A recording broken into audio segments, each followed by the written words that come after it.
Hello and welcome back to the Stronger Than Steel podcast. My name is John Kier, and with me as always is my co-host Austin Davidson. It is season 1, episode 3. Today we will be previewing the Steelers and Cowboys week 10 matchup. But first, looking back at last week, the Steelers lost last week to the Baltimore Ravens 21-14 on the road, dropping them to 4-4. They are now a game and a half out of first place due to the Ravens' win on Thursday Night Football over the Cleveland Browns. The Cowboys come into the Heinz Field tomorrow at 7-1. They've won 7 straight after dropping the opener to the New York Giants. And their last game, they won 35-10 over the Cleveland Browns. Looking at the injury report for the Cowboys, they have quite a few players out. Quite a few players on the injury report. 2 of them are out. It's safety Barry Church and Morris Claiborne, cornerback in the secondary. Both of them have been ruled out. Des Bryant has questionable, but he's been full practice participation all week, so he's likely to play. Ryan Davis, Chaz Green, DeMarcus Lawrence, and Ronald Leary are all questionable, but are looking like they're going to play. Tony Romo has been a full practice participant all week, but he is still listed as questionable. It's probably a safe bet to assume that he's not going to play this week. And the key player for me looking at this injury report is Tyron Smith, their starting left tackle. He did not practice Wednesday or Thursday and was limited in practice on Friday. So usually that means that when you don't practice much during the week or you're only limited, your chances of playing are a lot lower.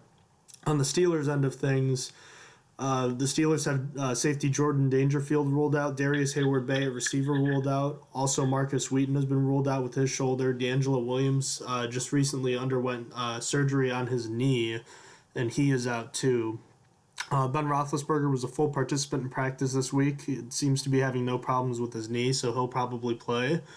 Marquise Pouncey, after having surgery on a dislocated thumb that occurred during the Ravens game, has said that he fully expects to play.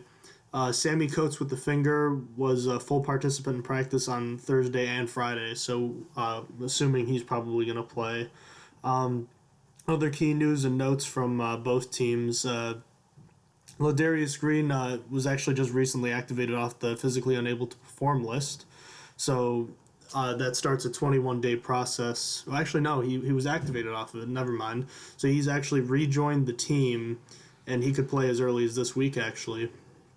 Also, Bud Dupree has just come off the IR, so he is starting the 21-day process where he can be activated and within those 21 days, and for the time being, he doesn't count against the active roster. Anything else you'd like to add before we get started here, Austin? Nope, that should be it. All right. So as we mentioned before, the Cowboys are 7-1 coming into this game. They were victors 35-10 over the now 0-10 Browns last week. Dak Prescott was efficient through the air, completing 21 of his 27 passes for 247 yards and 3 touchdowns. Jason Witten caught 8 of those for 134 yards and a touchdown. Cole Beasley had 6 for 56 and a touchdown. Des Bryant only had 1 for 19 yards. On the ground, Ezekiel Elliott had 18 carries for 92 yards and 2 more touchdowns. Alfred Morris added 17 carries of his own for 56 yards. And Dak Prescott chipped in 4 for 20 yards. So all in all, offensively, the Cowboys were doing whatever they wanted against, yes, the Browns, but still, the Cowboys are a well-balanced team. The Steelers, on the other hand, really struggled last week. Ben Roethlisberger only completed 23 of his 45 passes for 264 yards with a TD and interception. The Steelers' ground game was virtually non-existent as they combined for 18 carries for 36 yards. So it was not a banner day for the offense by any means. Looking forward to this week, the Steelers are going to need to produce a lot more on offense. How are they going to do that against this Cowboys defense, Austin? They need to get the run game going with Bell. Last week was pitiful. He had 14 carries for 23 yards, and it was bad. They had to give up on it because the Ravens made us one-dimensional really early. If we could get Bell going early, this game could go much different in the run game. It's important to establish the run game. Next, wide receivers other than Antonio Brown need to step up and make plays.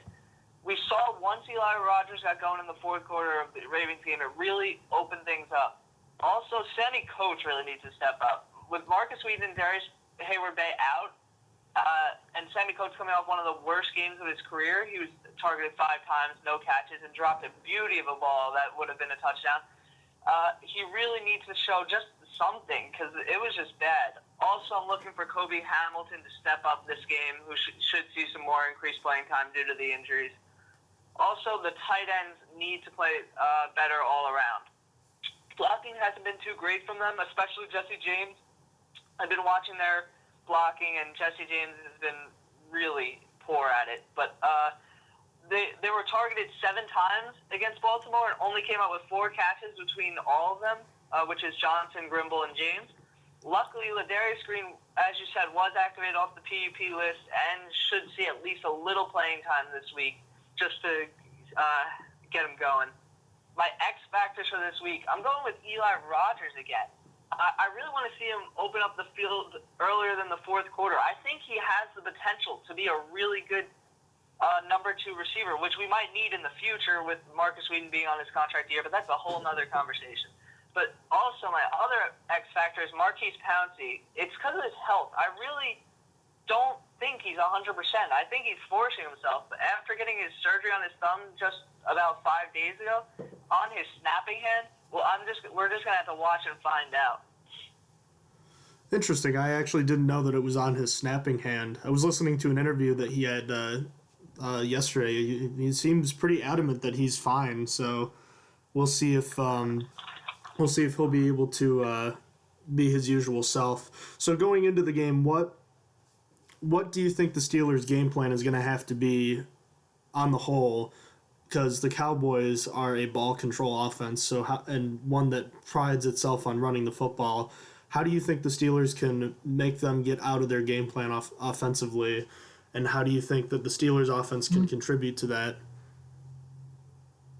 We're definitely going to have to pick on their secondary. Their secondary was their strong suit, but we're catching them in a really poor point for them. They lost Morris Claiborne and Barry Church this week, and Claiborne has been having a fantastic year. This has been a year for his career. And with him out, it means more play for Anthony Brown, and I expect Ben Roethlisberger to pick on him a lot. And I don't know if he's going to be following Antonio Brown or anything, but I'd watch out for that. They're definitely going to bring him out of their game plan by attacking their hurt secondary. Do you know how good their pass rush is? Is it anything to be concerned about, especially with the injuries to Pouncey and Gilbert still on the mend here? They honestly aren't too great at the pass rush. They're in the middle of the pack. I mean, I can't speak. We're Steelers fans. Come on. We don't know what pass rush is. But they've had 18 sacks on the season. And their linebackers and defensive line aren't much to worry about. Like, the biggest player is Sean Lee. Sean Lee has been a monster in stopping the run game. He leads the team in tackles with 72, and he's just a really tough guy. He's usually injured, so he never really gets to see a lot of play in the season, but he's been good this whole year, and it's showing. Sean Lee is a name that should be familiar to a lot of Pittsburghers. He grew up in the area, and if I'm not mistaken, he attended Penn State University, so he's quite familiar with that area. Is there anything else you'd like to add about the Steelers' offensive game plan this week? Nope. Just the X factors are both Sean Lee and Anthony Brown. If Anthony Brown steps up at cornerback, the Cowboys should actually be decent. But I think Anthony Brown is going to get picked on a lot. All right, then. Looking at the other side of the ball, the Cowboys' record, make no mistake about it, has been because of their offense. The Cowboys' offensive line, a much maligned group over the past few years due to, I should say, backtrack back to when they were really young, when they were first getting drafted. A lot of fans were disappointed that the Cowboys were not drafting more skill position guys, but it has paid off for them in a big way over the last few years. Even perhaps minus 2 starters this week. Their offense this year has been averaging almost 5 yards per carry, 4.8 to be exact, and they've only given up 11 sacks on the year. The primary benefactors of this offensive line has been Ezekiel Elliott, both rookies, Ezekiel Elliott and Dak Prescott. Ezekiel Elliott has been the star of this offense without a doubt. He's currently on pace with half the games played. It's easy to see what he's on pace for. He's on pace for over 1,600 yards and 14 touchdowns on the ground alone. That doesn't include what he's been doing through the air as well. Everyone knows who Des Bryant is, but he's been kind of quiet this year. He's been dealing with an injury, but Jason Witten and Cole Beasley through the middle, underneath in the middle have been great this year. It's funny, looking at this offense on tape last week, they remind me a lot of the 2004 Pittsburgh Steelers offense. For those who don't know, that was Ben Roethlisberger's rookie year. He was thrown into the fire after injuries to the top 2 quarterbacks, and the Steelers were forced to run the ball a lot and use a lot of short passes and high percentage plays that would protect the quarterback. And another way that this offense reminds me of is the New England Patriots offense, just because of the way most of the passes are short. I'm not saying that Dak Prescott or even Tom Brady, absolutely. I'm not saying he can't throw deep, because he can. But Cole Beasley reminds me a lot of Julian Edelman. And while Jason Witten isn't Rob Gronkowski, they can both do a lot of similar things when it comes to running underneath routes.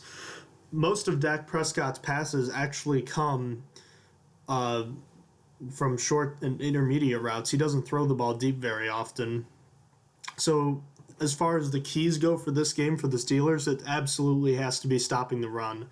The Cowboys are the top-ranked offense when it comes to running the ball, and we don't need to talk more about the Steelers' struggles against the run. Although last week they played well, only giving up 50 yards, they were playing the 28th ranked team when it comes to running the ball. So my keys for the Steelers is, as I said, stopping the run. Keep Ezekiel Elliott under 85 yards rushing. That's my magic number for him. And then total yards from, Alfred Morris or Dak Prescott, keep that under 110. I feel like if the Cowboys can't get more than that, they aren't going to be having the ball as much. Ball control is key with this offense. It's been allowing their offense to stay on the field longer. They're also number 1 in time of possession. I believe that that's been protecting what I think to be an average to subpar defense. We talked about their lack of a pass rush and their injuries on defense. I think that they've been an average group, but the play of the offense and how they've been able to keep the ball for the majority of the game has really helped them this year and has allowed their defense to be fresh. My other key is it's a theme here. We all know it. The Steelers need to get more pressure. And last week, for the first time all year, it felt like the Steelers actually brought more than 4 pass rushers on a somewhat regular basis. It actually showed. The result of a safety blitz last week actually led to the Steelers' first defensive back interception last week, which was Artie Burns' first career interception as well. Obviously, the Ravens' offensive line is nothing compared to the Cowboys. But looking back at the tape, the Browns only brought 4 men most of the time, and Dak had all day. He could have ordered a pizza back there. He had all day to throw the ball, and when nothing was open, Dak Prescott is athletic enough to get out of the pocket, and that's something we saw the Steelers struggle with Tom Brady, of all people, keeping him contained when it comes to running. So if Tom Brady can be running for first downs, you better be sure that Dak Prescott will too. So the Steelers are going to have to blitz a little more often than they're probably comfortable with this year. And on top of that, they're going to have to make sure they're staying in their passing lanes.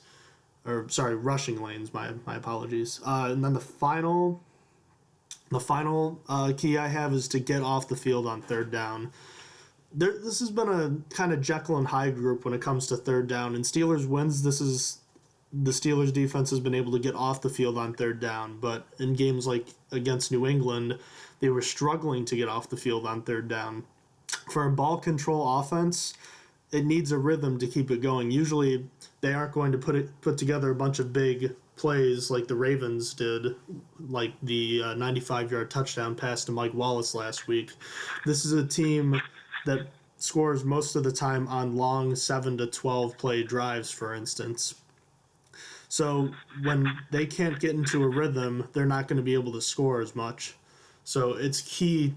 It's a huge key to, first of all, stop the run, make sure that Dak Prescott isn't comfortable, and don't let the offense get into a rhythm, because if they get into a rhythm, they're going to wear down the Steelers' defense, which is already suspect enough, and it could be a long day if the Steelers don't get off the field on third down. I have two X factors. Ezekiel Elliott is, for me, the pretty obvious choice because he's been the best player on the team the entire year. As I said before, he's on pace for incredible numbers as a rookie. He's not playing like a rookie by any means. So slowing him down in the running game will be a huge help for the Steelers. And we really haven't had to see Dak Prescott try to win a game on his own. Well, not necessarily true. He did have that game against the Eagles a few weeks ago, but in any case, you want to make the Cowboys beat you with Dak Prescott, not Ezekiel Elliott. The other player I had was Tyron Smith. This is their starting left tackle, and I simply had him here because of his health. If he can't go, that means the Cowboys are going to have a backup, and while that's common in the game of football, with an offensive line that's this good, the Steelers are going to need every chance they can get, or every break they can get, to get the upper hand on defense. So even though the Steelers only gave up 274 total yards and 95 of them came on one play last week, we have to remember that the Cowboys' offense is much better. And as far as stopping the run, it's definitely the key point for the defense. My X factor for the Steelers is actually maybe kind of a surprise. It's Javon Hargrave, the rookie third-round pick out of a Division I AA school. Actually wowed a lot of people in training camp in the preseason this year, but he hasn't been able to duplicate that success that he had in the preseason this year. Along with the fact that the Cowboys run the ball so well and run a lot of two tight end sets and one wide receiver sets to help aid their running game, it's likely to assume that Javon Hargrave is going to be on the field a lot more this week. It would be a big and huge game for Javon Hargrave if he can step up to the plate this week. Anything else you'd like to add, Austin? No, I think you covered it all. All right. Do you have any bold predictions for this week? Bold predictions? No, but actually, I'll consider it a bold prediction. I got 2 sacks for our defense against one of the best lines in the league. I might be hoping for a lot, but I saw James Harrison last week do some stuff. It was pretty nice. He had 2 sacks. I saw Shazier and Chicolo both combined for a sack. I think it happens. I think we could do it. Then I have Eli Rogers getting 6 catches for 85 yards and a touchdown, and I'm calling it again. It's going to happen sooner or later. Bell gets not 1, but 2 touchdowns this game with 80 yards rushing and 55 yards receiving. And my last bold prediction is that Ezekiel Elliott has 120 yards rushing plus whatever he gets from the receiving game. Okay. Mind if I pick on you a little bit here? Who do you think the sacks are going to come from, like, on our defense this week? If you can throw a name into the ring here. I believe it's going to be James Harrison again. I think James Harrison seeing increased play time is really good for the Steelers last week when they sent more than 4 people. I think it's going to be James Harrison again. Possibly Ryan Shazier. Just hope it's somebody, because nobody's sticking out. Yeah. I mean, Cameron Hayward's really the only proven pass rusher that's not past his prime like James Harrison. So you can bet he'll be double-teamed.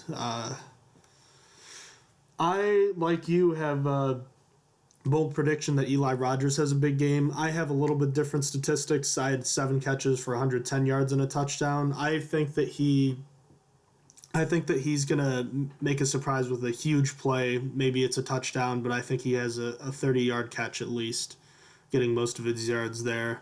I actually have the Steelers forcing 2 turnovers. I think that if the Steelers are going to win this game, they're going to have to score early, and they're going to have to get off the field on third down, like I was saying. But if the Steelers can get up early, maybe by 10 points or something, they're going to have a much better chance at winning this game just because of Dak Prescott being a rookie. And he has battled back before, but I think putting the game in his hands gives the Steelers a much better chance to win. I think Prescott he's played really well, but I think this could be the game where he struggles. I think he throws an interception to Ryan Shazier, and my other bold prediction is that Le'Veon Bell will have more all-purpose yards than Ezekiel Elliott, and that might seem a little crazy on the surface just because of how well Ezekiel Elliott has played. But I think the Steelers' running game is going to bounce back in a big way this week. Like I said, I don't think the Cowboys' defense is too particularly great. While Sean Lee is a great defender, I think that Bell is going to get around 90 rushing yards. You had him at 80, I believe. And I think Bell's going to chip in at least 30 through the air, maybe even more. I think he has a big bounce-back game, and I do think he finds the end zone. Maybe not twice, like you're thinking, but I think he definitely does find the back of the end zone. He seemed frustrated the last couple weeks with good reason, and I think that this is going to be a big game for him. So, all in all, I have the Steelers winning this one at home, 27 to 21, and moving to 5-4 on the year. Austin, what's your prediction for this week? I have the Steelers falling to the Cowboys 28-24. The Steelers just haven't shown me that they could keep up with even subpar teams. It's just I don't have confidence in them. If they win this game, they'll probably restore some confidence in me, but I just don't see it. True. Maybe I'm looking back at history and just looking at how often the Steelers have played well when their backs are against the wall, but this year's just been different. We've seen themes where the Steelers have lost to teams that aren't very good on the road and sometimes at home, but we've never seen them play this sloppy for this long of a stretch. Even in 2009 when the Steelers lost 5 straight games, they were in all of those games. It's not like they played so badly that they weren't in the game. Like the Miami game, they weren't in the game. New England, they were in the game, but you knew that wasn't really a game that they were going to have a good chance to win simply because of everything that was stacked against them. They just played, I don't know, last week may have been the worst half. I didn't see the second half of the game, but the first half, that may have been the ugliest offensive performance I've ever seen from the Steelers. And I've seen a lot of games over the years, but I don't know. I think that it's been going on too long. I think they bounce back in a big way.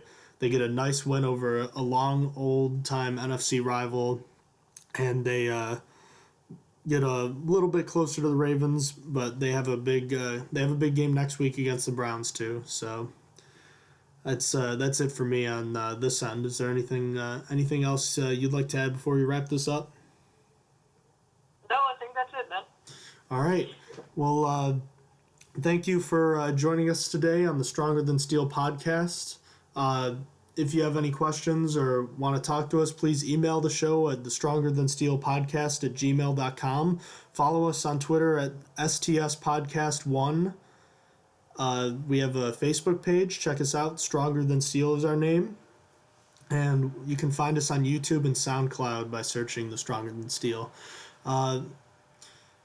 We hope you have a great day, and go Steelers.